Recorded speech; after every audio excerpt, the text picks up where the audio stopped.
Dans cette classe politique, des manifestations sont organisées à l'initiative d'un homme que vous êtes venu écouter aujourd'hui. Je pense que vous savez de qui il s'agit.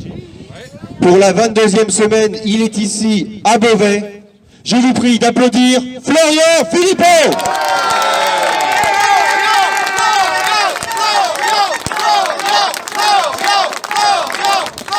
Merci à tous. Merci et bravo. Bravo à Bastien, organisateur, référent du département pour les Patriotes. Bravo à toute l'équipe des organisateurs, vous êtes formidables. Alors Eric vient de parler de ce qu'on a vu effectivement, toutes ces images qui ont dû vous saisir. Bois de la Cambre à Bruxelles en Belgique. Des jeunes, ou des moins jeunes d'ailleurs, qui avaient le grand tort de profiter du soleil dans un parc. Eh bien, ce que nous n'avions pas compris, c'est que pour notre bien, pour votre bien, pour votre santé, on va vous soigner à coups de matraque. On va vous soigner à coups de canon à eau. Et ça préfigure le monde qu'ils sont en train de construire, qui est un monde où il n'y a plus liberté, où il n'y a plus dignité et où il n'y a plus humanité. Nous ne sommes pas d'accord avec cela et nous appelons à la résistance.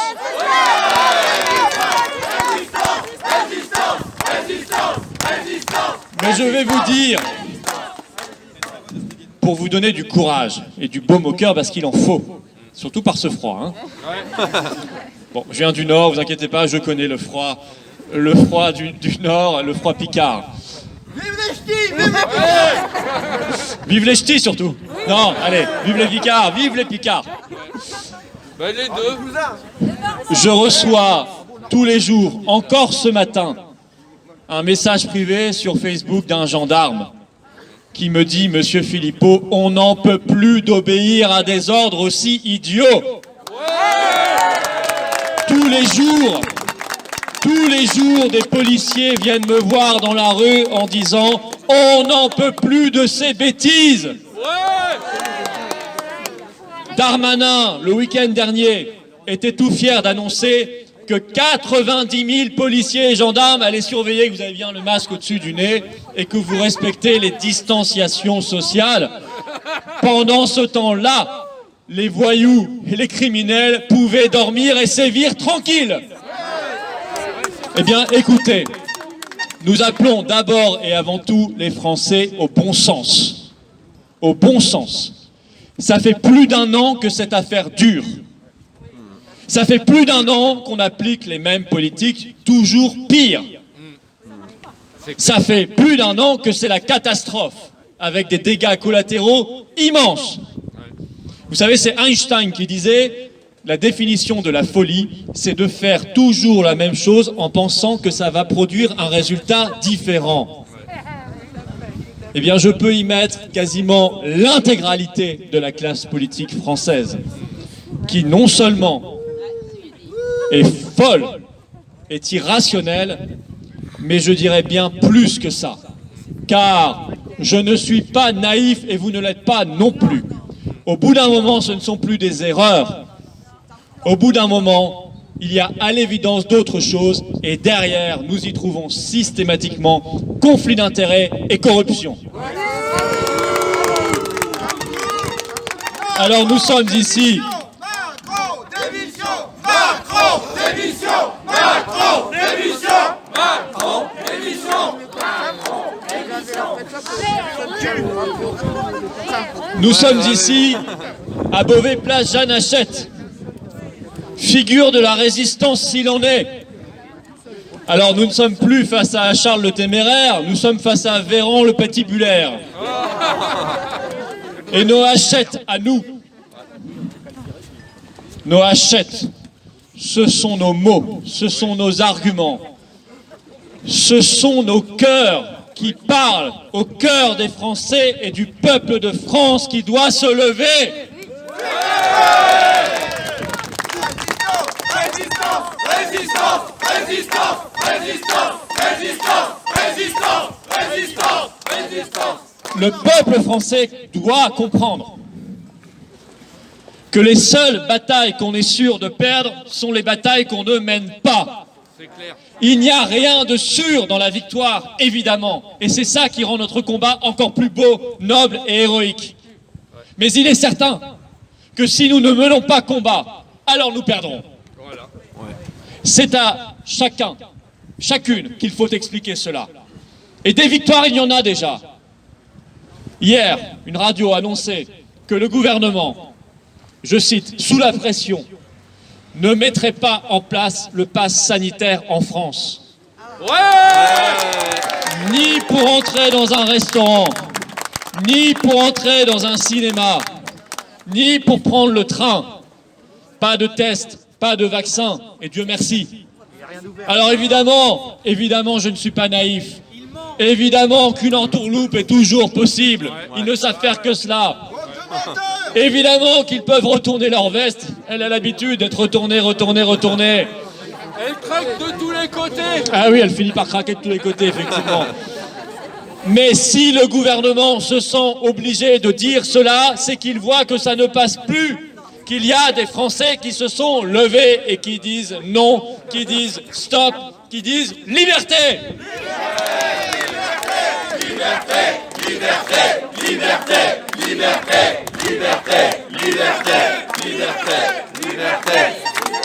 D'autant que, à côté, l'Union européenne, elle, avance sur son passeport vaccinal. Vous savez, il a été présenté, un petit prototype a été présenté il y a quelques jours à la télévision, il était tout fier d'ailleurs, avec un grand sourire, par le commissaire européen Thierry Breton, qui pour moi est beaucoup plus néfaste que le variant du même nom. Hein. Je vous le dis clairement.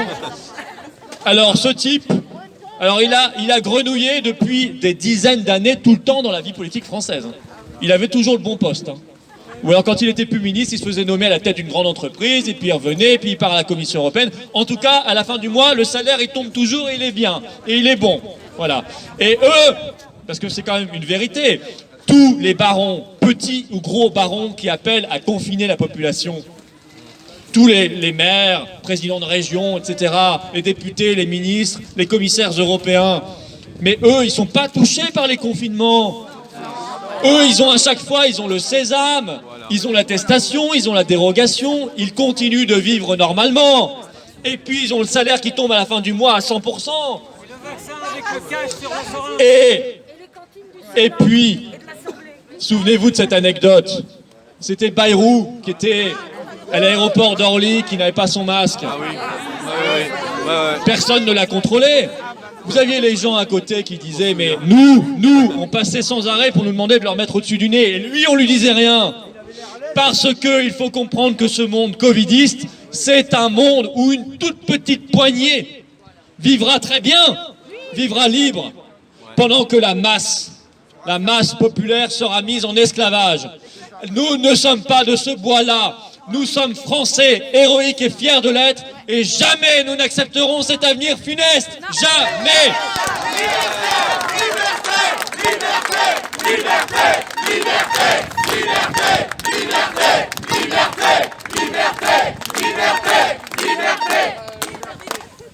Ce qui est... J'y viens, vous inquiétez pas. Ce qui est impressionnant, j'en ai même fait une vidéo hier, c'est cette décision du Conseil d'État, je ne sais pas si vous l'avez vu. Un homme de 83 ans qui a été devant le Conseil d'État pour tester un peu ce que dit Véran, parce que Véran n'arrête pas de nous chanter, et Macron, hein, évidemment, ou Castex, arrête pas de nous chanter que vaccin égale liberté. D'abord, je ne suis pas d'accord, parce que la liberté, c'est un absolu.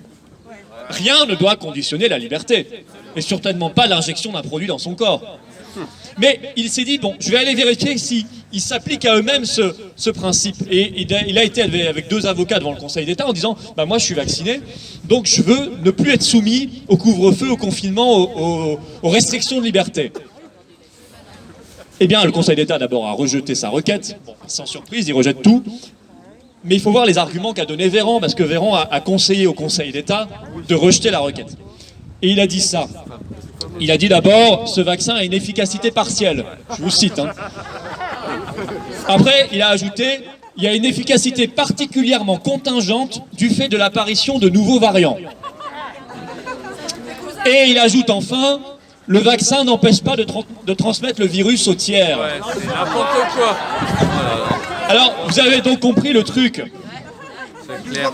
En fait, vacciné ou pas, de toute façon, vous vivrez toujours sous masque, distancié, plastiqué, passeport sanitarisé, plexiglasisé. Et en réalité, aucun de ces gens-là ne compte nous rendre nos libertés. Voilà. Et il n'y a pas de contre-pouvoir, ni la justice, ni la soi-disant opposition caniche toutou à l'Assemblée nationale. Hein. Non, la liberté, c'est vous. C'est vous, c'est nous qui irons la chercher. Ce n'est que le peuple français qui pourra reprendre lui-même sa liberté et personne d'autre.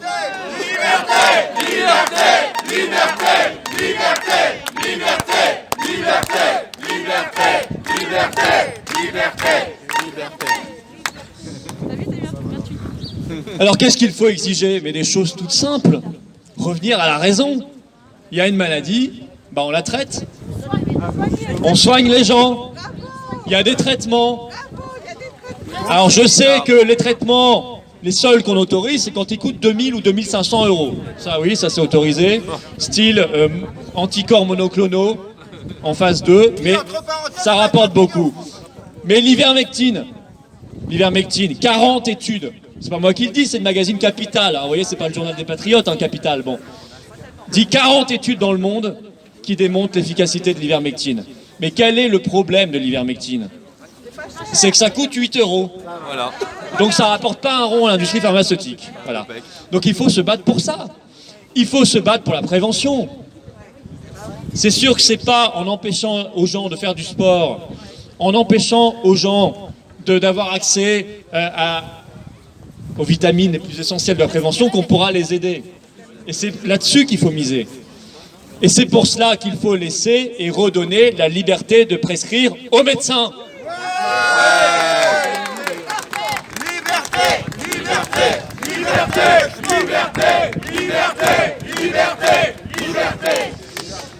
Et puis, gérer sereinement, ça veut dire donner les moyens nécessaires à l'hôpital, parce que l'espèce de culpabilisation insupportable de vous dire, bah, si vous sortez, si vous faites un bisou à votre grand-mère, vous allez la tuer, ou vous allez la mettre en réanimation, or on n'a plus assez de lits de réa, ça c'est une affreuse culpabilisation, parce que pendant le même temps, ils continuent de fermer des lits à l'hôpital. Ils ont annoncé avant-hier qu'ils fermaient des services de réanimation à Nice, par exemple, où j'étais il y a quelques semaines. Ils continuent partout de déplumer l'hôpital, de fermer des lits, de supprimer du personnel, et dans le même temps, ils vous culpabilisent, vous, en disant qu'il n'y a pas assez de lits. Enfin, de qui se moque-t-on? Et combien de temps allons-nous accepter d'être traités ainsi? En tout cas, ça n'est pas votre choix. Et de ce point de vue-là, vous êtes à l'avant-garde. Une avant-garde évidente qui se lève à peu près partout dans le monde en ce moment. Car en ce moment même, pour vous donner là aussi du baume au cœur, sachez qu'il y a des rassemblements de patriotes et de résistants partout en France. Il y en a à Nice, il y en a à Avignon, il y en a à Brive, il y en a au Mans, il y en a à Perpignan, il y en a à Toulouse, il y en a à Marseille, il y en a à Chambéry, il y en a à Clermont-Ferrand, et cet après-midi, il y en aura à Paris. Tous à Paris. La seule chose que nous devons exiger aujourd'hui, ça n'est pas de quémander quelques miettes de liberté. Rendez-nous, monsieur le bourreau, un couvre-feu à 20h. Ouvrez nos musées. Bien sûr qu'il faut ouvrir les musées. Mais enfin, écoutez, vous pensez qu'on va arriver à quoi que ce soit avec ça? Non, il faut exiger de tout rouvrir tout de suite.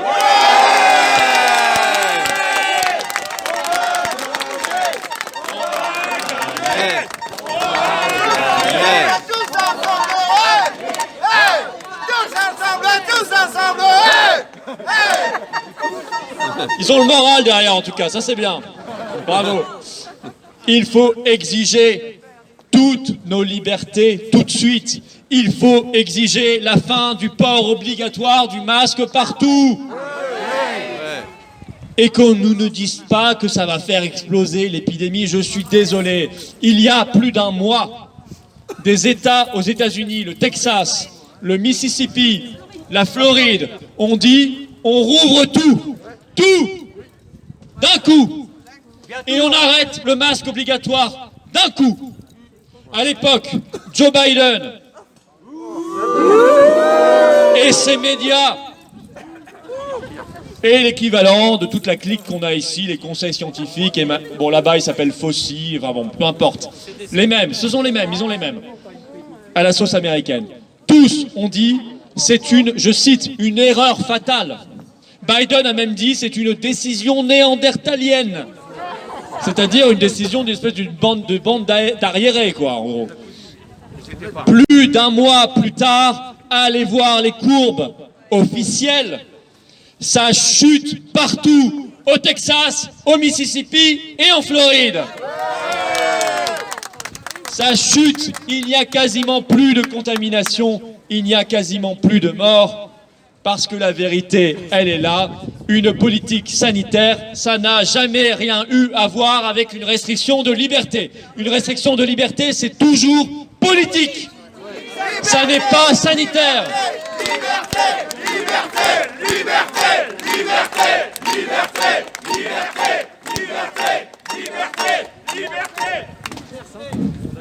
Au bout du chemin, dans leur esprit, il y a la société de contrôle et de surveillance générale.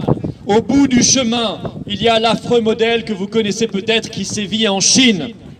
Le crédit social chinois. Chaque citoyen a une note sur 850. Note connue de tous. Et quand vous faites un acte considéré comme non citoyen, par exemple le masque en dessous du nez, traversé au orange,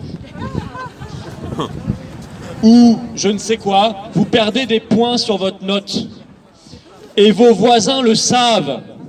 Et quand vous n'avez plus certains points, vous perdez des droits. Vous n'avez plus le droit d'aller au restaurant, plus le droit d'aller au cinéma, plus le droit de travailler, plus le droit de voyager, etc., etc. Et à chaque fois que vous allez dans un lieu public, vous devez scanner un QR code. Ça n'est pas de la science-fiction. Même 1984 n'y avait pas pensé. Mais c'est la réalité, renseignez-vous, allez voir les vidéos, tout est disponible sur Internet. Au bout du chemin, si nous ne réagissons pas vite et fort, c'est évidemment vers cela que les covidistes nous entraîneront. Eh bien,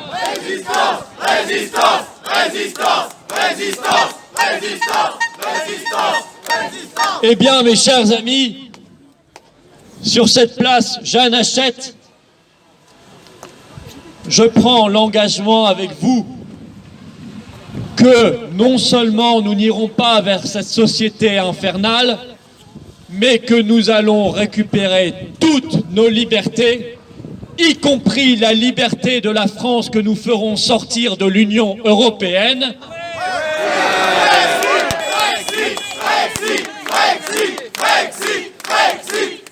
De l'Union européenne, de l'euro, de Schengen, de l'OTAN, de la Convention européenne des droits de l'homme. Nous redonnerons à la France sa souveraineté et son indépendance intégrale parce que c'est votre liberté. Cet engagement, je le prends avec vous sur cette place Jeanne Hachette, symbole de résistance.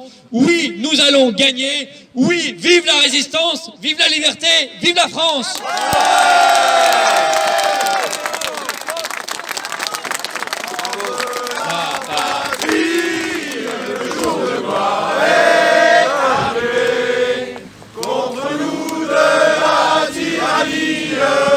L'étendard sanglant élevé, l'étendard sanglant élevé. Entendez-vous dans nos campagnes mugir ces féroces soldats qui viennent jusque dans nos bras, égorger nos fils et nos compagnes.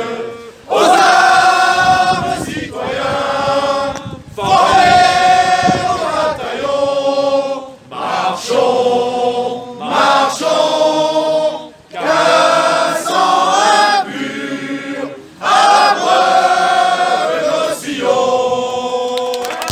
Bravo à tous.